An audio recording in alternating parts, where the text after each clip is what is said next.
시민 여러분 인사드립니다. 이재명입니다. 이 비 내리는 와중에 이렇게 많은 분들이 함께 해주신 것은 더 나은 세상을 향한 열망 때문이겠죠. 이재명을 보는 것보다 더 나은 세상을 만드는 게 더 급한 일이겠죠. 여러분, 우리의 이 절실함을, 이 절박함을 담아서 6월 3일에는 반드시 새로운 세상을 시작해 봅시다, 여러분. 제가 이순신의 길이라는 이름으로 이순신 장군이 이 활약했던 이 남해안을 따라서 제가 유세를 다니고 있습니다. 이 비가 이렇게 내리는데도 이렇게 많은 분들이 함께 해주시니 이순신 장군도 감옥하셔서 새로운 나라를 꼭 만들어 주실 것 같습니다. 저 혼자만 비를 피해서 이렇게 서 있으니까 죄송스럽긴 합니다, 여러분.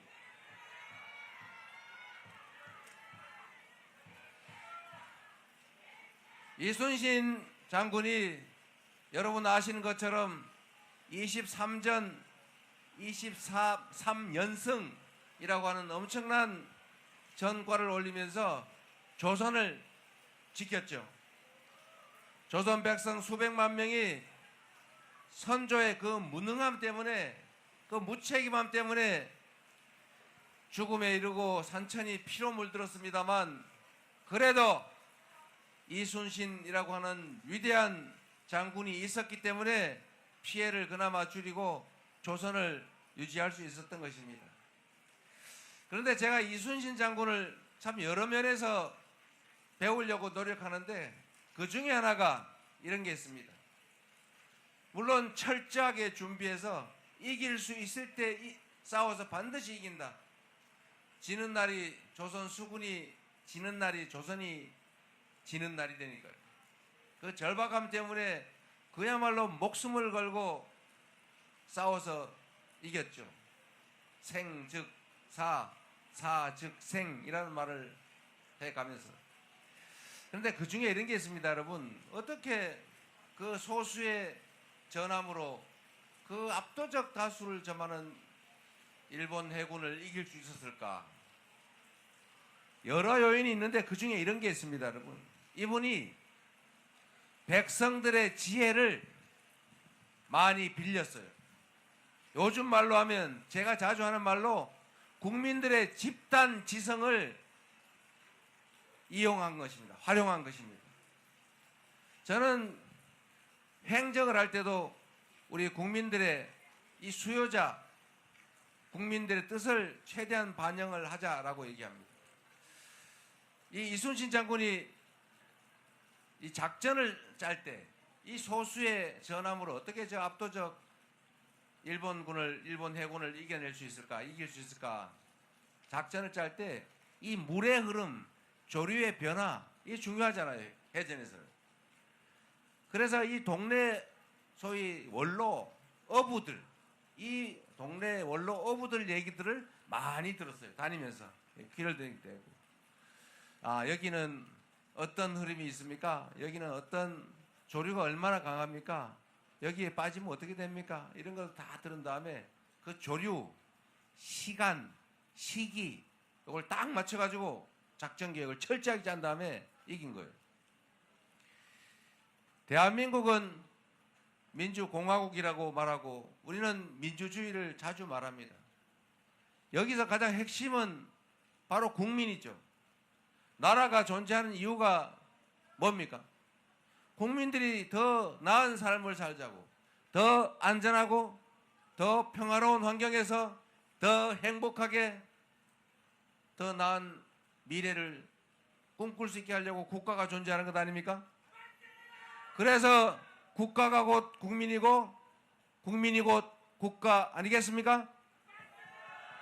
그래서 우리 국민들이 대한민국이라고 하는 국가 공동체를 구성하고 사는데, 문제는 지리적으로 많이 떨어져 있고 숫자도 많으니 맨날 모여서 직접 결정하기가 어려우니까 누군가를 뽑아서 우리 대신에 우리가 할 일을 해달라고 하는 게 바로 대의 민주주의죠. 뭐 다 아는 얘기인데 이 대의 민주주의의 대리 체제, 대의 체제의 제일 꼭지점에 있는 존재가 바로 대통령이죠. 이 대통령은 누가 스스로 착각하는 것처럼 왕이 아닙니다. 통치자가 아니죠. 지배자가 아닙니다. 심부름꾼이죠. 대리인이죠. 일꾼일 뿐이지 않습니까? 그리고 이 대통령을 정점으로 뭐 국회도 있고 사법부도 있고 공무원이 100만 이상 있습니다. 각 계급이 있죠. 뭐 장관부터 쭉 말단 구급 공무원까지. 그런데 여러분, 정말로 중요한 것은 이 공직자들이 왜 존재하느냐에 대해서 가끔씩 잊어버립니다. 내가 시험 잘 봤으니까, 내가 딴 거 내 거지, 내가 선거에서 이겼으니까 권력은 내 거지, 이렇게 착각을 해가지고 그 자기가 권력을 행사하는 대상을 피지배자로 여깁니다. 착각에 빠지는 거예요. 자기가 높은 의자에 앉았으니까 내가 진짜 높은 사람인 줄 착각하는 거죠. 그런데 절대로 잊어버리지 말아야 될 것은 그냥 가장 높이 있는 우리 국민들을 위해서 열심히 일하는데 일하는 대리인 중에 약간 높은 자리에 있는 거죠. 맞습니까, 여러분? 대리인 일꾼 중에 약간 높은 자리를 만들어줬는데 착각을 해가지고 주인보다 높은 자리인 줄 아는 그런 자들이 있습니다, 여러분. 절대로 그렇게 허용하면 안 되겠죠? 이게 딱 부뚜막에 올라간 버릇 나쁜 고양이 같은 거죠.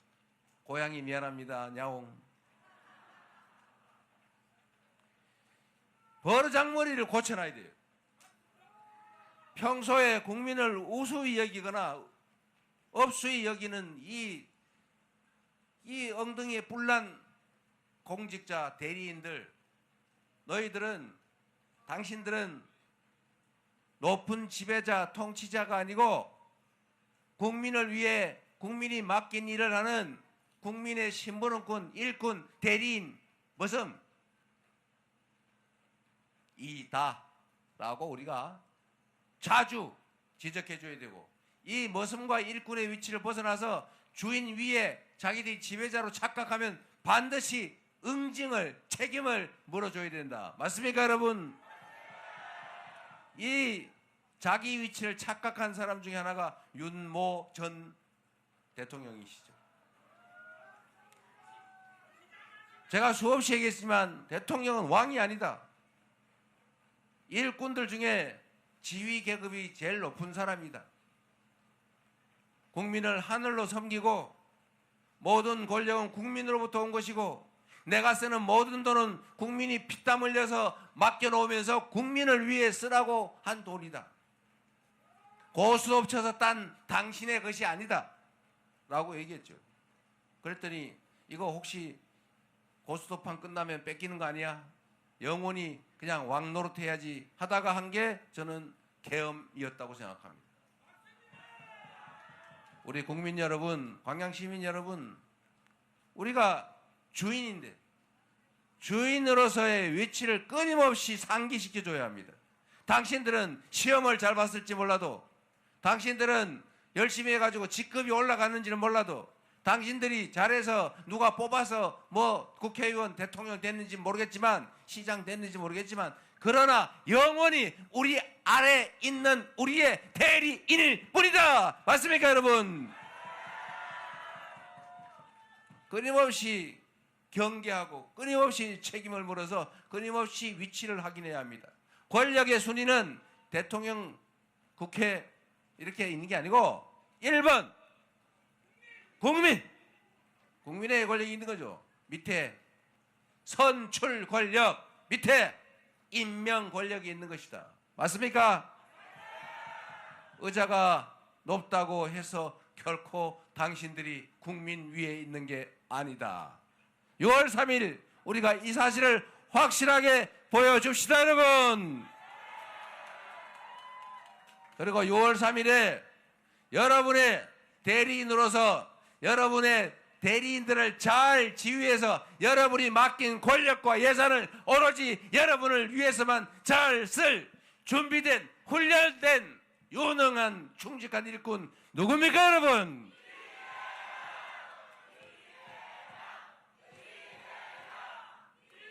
감사합니다. 그렇게 생각해 주시니 비가 조금 뜸해지는군요.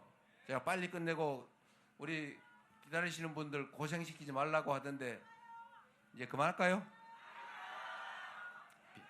비가 조금 덜 내리니까 자, 정치를 우리가 왜 합니까?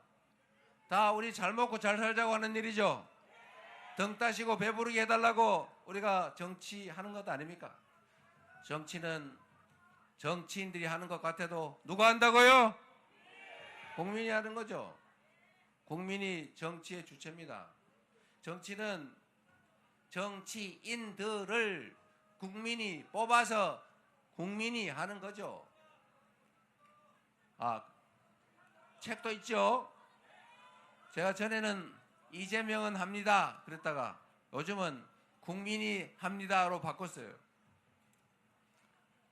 사인도 많이 해드려야 되는데 미안합니다. 그거 자꾸 젖으면 나중에 보기 어려울 텐데. 네. 어쨌든 감사드립니다. 매출을 올려주셔서. 이 광양이 이 제철 산업이 매우 중요한데 요즘 중국 때문에 어렵죠. 뭐 중국의 잘못은 아니고 어쨌든 우리가 경쟁 관계에서 이제 중국의 추격을 따돌리기가 좀 어려워졌습니다. 똑같은 방식으로는 어렵고 새로운 방식으로 우리가 앞서가야죠. 수소환원 제철을 하든지 뭔가 새로운 다른 사람이 따라오기 어려운 새로운 방식으로 새롭게 시작해야 됩니다. 정부가 산업 전환도 지원하고 또 관련 산업도 개편해서 우리가 광양이 결코 뒤처지지 않도록 정책적으로 확실하게 책임을 지겠습니다. 그리고 제가 이 얘기도 말씀드렸는데 대한민국은 수도권 집중으로 문제가 심각해요. 지방이 균형 발전해야죠. 그런데 이제 길이 열렸습니다, 여러분. 앞으로 대한민국은 전 세계는 큰 변화를 겪게 되는데 대한민국이 겪게 될 변화의 첫 번째는 인공지능화죠. 피할 수 없습니다. 이제 보통 사람이 하는 계산 업무는 전자계산기가 대체한 지가 오래고 합리적 추론은 컴퓨터가 대체한 지가 한참 됐고 이제 패턴에 의한 행동조차도 인공지능이 다 대체하게 됩니다. 우리는 이 소위 노련한 정말 기능 인력이 중요하잖아요. 한참 동안 배워야 돼요. 그런데 컴퓨터가 사람이 하는 행동을 똑같이 분석을 합니다. 그럼 나중에는 사람들이 능숙한 노동자 역할을 또 대체해요. 걱정되기도 하죠. 그러나 그건 또 걱정할 일이 아니라 또 그에 상응하는 대책을 세우면 됩니다. 그래서 여기는 제조업도 인공지능을 도입해서 생산성을 올려야죠. 그리고 또 관리하는 인력도 필요해요. 그리고 관련된 산업들도 또 필요합니다. 정부가 그 준비를 해야죠. 그리고 또 하나 중요한 변화는 이제는 재생에너지 사회로 전환된다는 것입니다. 재생에너지. 우리나라는 전부 화석연료 다 수입하죠. 에너지 수입 의존도가 무려 98%라고 합니다. 다 수입해요. 그런데 이제는 화석연료로 생산한 제품은 팔 수가 없는 세상이 옵니다. 잘 된 거죠. 무슨 말이냐? 이제는 재생에너지, 이 무한한 자연에너지를 이제 에너지로 빨리 바꿔야 돼요. 제일 큰 자연에너지가 뭡니까? 태양. 이 무한하잖아요. 바람 좋죠. 그런데 우리나라는 서남 해안 지역이 재생에너지의 보고입니다. 해안도 아주 복잡해서 그 해안가에 있는 거의 방치되다시피 한 그 넓은 땅들에 태양광 발전할 수 있죠. 여기 좀 멀긴 한데 우리 신안군은 좀 일찍 시작해서 주민들한테 태양광 발전 산업의 30% 지분을 인정해 줬어요. 그래서 그걸 배당을 받아가지고 동네 주민들이 연간 가구당 250만 원 정도 이렇게 받는 데가 있다고 해요. 앞으로는 가구당 500만 원 정도를 받게 하겠다. 계속 태양광 발전 사업에 지분을 주민한테 주겠다. 이러니까 신안군에는 유일하게 인구가 늘어나고 있다고 합니다. 훌륭하지 않아요? 박수 한번 쳐주세요. 그 신안 군수가 제가 개인적으로 좀 아는 바구리안 군수인데 안타깝게 뭐 사소한 걸로 꼬투리를 잡혀가지고 군수 자격을 잃었더라고요. 하여튼 신안군의 극히 일부를 태양광 발전 산업을 했고 그중에 30% 지분을 주민한테 그냥 지분으로 준 거죠. 그렇다고 주민들이 뭐 30%를 돈을 내고 투자를 하느냐? 그것도 아니죠. 다 펀드에서 지원받아가지고 이름만 하면 펀드의 이자와 그 수익률의 차이만큼 받는 거예요. 이거 하다가 이 군수가 아마 중앙정부의 미움을 좀 많이 받았던 것 같습니다. 다른데 하지 말라고 했는데 굳이 해가지고. 자, 이거를 이제 전남 또 경남 이 서남해안 전체를 그런 방식으로 바꿔야 되겠죠. 문제는 정부의 의지입니다. 지방정부, 시장, 군수들의 의지죠. 도지사의 의지. 그리고 앞으로는 전기요금도 거리 비례제가 도입이 됩니다. 전기는 생산해서 송전하는데 비용이 많이 들어요. 그런데 우리나라 이상하지 않습니까? 영광에서 전기를 생산해가지고 서울로 보내서 서울 사람들이 쓰는데 전기요금이 똑같아요. 이상하지 않습니까? 생산지 가격이 배추도 생산지가 싸고 저 도시에 가면 좀 비싸지고 그러잖아요. 수송비가 감안돼서.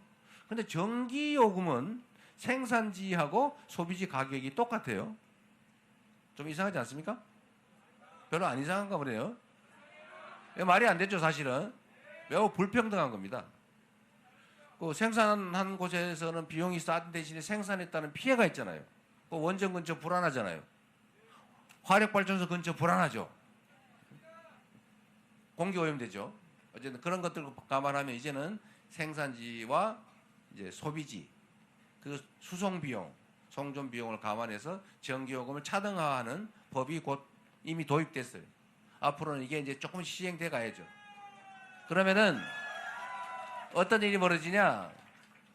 기업들은 재생에너지를 사용한 제품만 팔 수 있기 때문에 재생에너지가 많은 지역의 전기가 쌀 수밖에 없고 그러면 재생에너지가 많은 지역으로 올 수밖에 없죠. 또 그렇게 만들어야죠. 그래서 저는 앞으로 첫 번째 지방으로 가는 기업에 대규모 세제 혜택을 주자.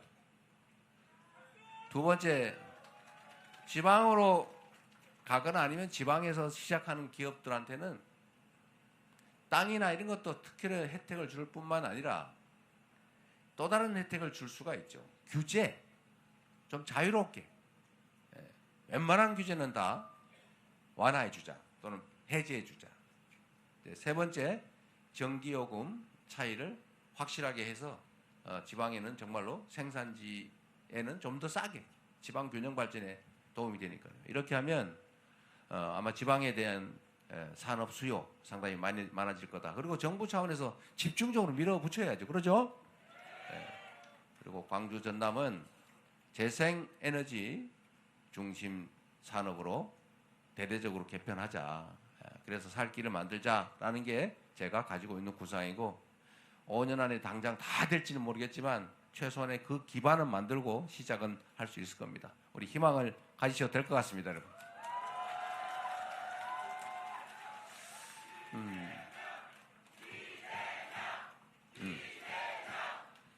그리고 여러분 비가 안 오니까 얘기 좀 해도 되죠 이제. 네. 그리고 여러분 대한민국 경제가 많이 어렵다고 해요. 그리고 실제로 전 세계적으로 위기가 도래하고 있죠. 전 세계적으로 성장률이 떨어지고 있습니다. 이 성장률이 자꾸 떨어지다 보면 남의 것을 뺏기 시작하고 그럼 국가 간 충돌이 격화되고 이게 점점 더 심해지면 무력 충돌 상황으로 갈 수도 있습니다. 좀 이렇게 약간 비관적인 얘기를 한다면 인류 역사상 가장 평화 시기가 지금 길다고 해요. 전 지구적 차원에서 보면. 자칫 잘못하면 큰 무력 충돌 상황이 다시 도래할 수도 있습니다. 네, 이것도 우리가 대비를 좀 해야 됩니다. 대비해야 되고요. 그러려면 우리가 위대한 국민들입니다. 전 세계에서 산업화 또 그리고 민주화를 동시에 이룬 유일한 나라, 해방된 나라 중에 유일한 나라입니다. 이런 위대한 국민들이고 또 박근혜 국정농단 정권을 정말 평화적으로 권좌에서 끌어내리고 이번에도 계엄을 시도해서 계엄을 해서 영구 집권, 영구 군사 정권을 만들겠다는 그 시도도 우리 국민들의 힘으로 확실하게 제압하고 있는 중이지 않습니까? 우리는 위대한 국민들이죠. 이 위대한 국민들이 힘을 모아야 됩니다. 우리 사회는 너무 갈등과 대립이 심해졌어요. 제가 여의도에 가보니까 옛날에는 국회의원들끼리 낮에는 막 말다툼하고 싸우더라도 저녁 때 술도 한잔하고 뭐 낮에 그 좀 미안했어. 또 어디 다른 길을 한번 찾아보자. 뭐 이렇게 했는데 요즘은 진짜 싸워요. 애들도 아니고 감정을 가지고 진짜 미워해요. 말도 안 해요. 내가 전화해도 전화도 안 받아요. 이래가지고 되겠어요. 애들도 아니고 그리고 원래 공무라고 하는 것은 사익 때문에 하는 게 아니잖아요. 자기가 주장하는 게 잘 안 되더라도 정상적인 정치라면 자기가 주장하는 바 모든 것들이 다 공익에 관계된 거잖아요. 즉 자기의 개인적 이해관계와 관계가 없어야 되는 거 아닙니까? 그러면 자기 의사가 관철이 안 되더라도 화낼 필요가 없잖아요. 뭐 남의 일인데. 너무 충성스러워서 그런 건가요? 아니죠. 공적인 영역의 일들에 사감과 사익이 개입되어 있는 겁니다. 잘못된 정치를 하고 있는 거죠. 만약에 진짜 공리적인 일을 하는 정치인이면 저는 그래요. 막 주장하다 안 되면 뭐 할 수 없지 뭐. 그렇잖아요. 최선은 내가 다 하는데 그게 뭐 나한테 뭐 피해가 있는 것도 아니고 뭐 어떤 정책이 된다고 해서 나한테 뭐 떡 하나 더 생기는 것도 아니고 뭐 어떤 정책이 안 된다고 해서 나한테 뭐 손해되는 것도 아닌데 저는 사실은 매우 최선은 다하지만 거기에 대해서 감정 갖지 않습니다. 그러나 상대방 별로 안 미워요. 근데 그쪽은 저를 진짜 미워하더라고요. 혐오 또는 증오를 해요. 제가 잘 생각을 해봤어요. 이게 공사구별이 안 돼서 그런 거구나. 뭘 하든지 사익이 개입되어 있구나 이 생각을 하게 됐어요. 그러나 그건 정치인들에 관한 얘기고 우리 국민들 입장에서는 그 정치인들 따라서 같이 편먹고 편나눠서 싸우고 죽이려고 그러고 그럴 필요 없지 않습니까? 우리가 왜 그래야 됩니까? 우리 심부름꾼끼리 어떤 심부름꾼은 훔치려고 그러는데 어떤 심부름꾼은 훔치지 못하게 말리다 싸워요. 그런다고 주인들이 편을 갈라가지고 야 빨간 무슨 편 파란 무슨 편 나눠가지고 막 주인이 왜 싸웁니까? 그럴 필요가 없는 거죠. 그래서 우리는 정치인들이 편을 나눠 싸우더라도 국민들은 편을 나눠 싸우지 말자. 그리고 싸울 때 왜 싸우는지를 자세히 들여다보자. 저들이 왜 싸우나? 뭐 때문에 싸우나? 진짜 왜 싸우나? 그래서 국민을 위해서 싸우면 그쪽 편 들어주고 정말 사익을 위해서 국익을 훼손하면 혼내줘야죠. 그래야 정치인들이 다음에 국회의원 한 번 더 해보기 위해서라도 국민을 위해서 일하지 않겠습니까? 네, 저는 지금 이 세계적 위기, 인류사적 위기, 대한민국의 위기, 우리 지역의 위기, 이 위기를 이겨내는 유일한 길은 힘을 합치는 거다. 지혜롭게, 현명하게, 작은 차이를 넘어서서 우리 힘을 합쳐서 새로운 세상, 더 나은 세상을 향해 함께 나아가자. 그래야 되는 것 아니겠습니까, 여러분? 저는 그럴 준비가 돼 있어요. 사람들이 저보고 너 저기 대통령 혹시 되면은 누가 그랬던 것처럼 똑같이 다른 사람 괴롭히고 막 뒤 파고 막 그럴 거지? 난 무서워. 이런 사람이 있나 봐요. 세상은 누가 말씀하셨죠? 부처님 눈에는 부처만 보인다고. 아는 만큼 보이는 거죠. 그들은 그렇게 했을지 모르겠는데 저는 내 인생도 짧고 집권 기간은 더 짧고 할 일은 산더미인데 내 미워했던 나한테 어떻게 했다는 사람들 쫓아다니면서 저거 어떻게 해보자 라고 해서 뒤를 파거나 목표를 정해서 괴롭히거나 이런 거 절대 하지 않을 뿐만 아니라 그런 거 하는 거 즐겁지가 않아요. 그러니 정치 보복 이런 거 걱정하지 말라고 꼭 전해 주십시오. 그럴 시간이 어디 있어요.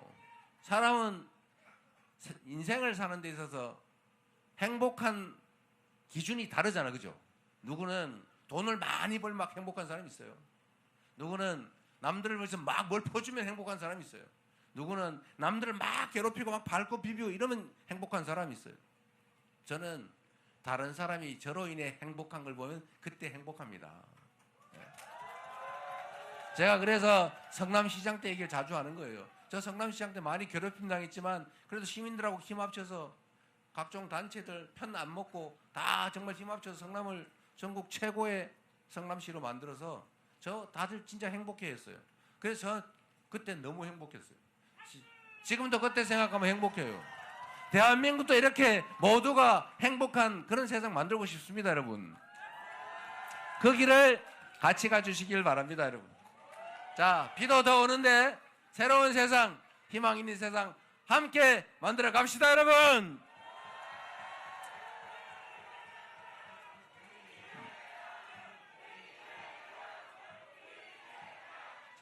준비된 충직한 일꾼, 훈련된 대통령 후보 이재명한테 기회를 주시면 전혀 새로운 대한민국을 만들어서 여러분께 보답드리겠습니다. 고맙습니다. 지금은 이재명입니다. 고맙습니다.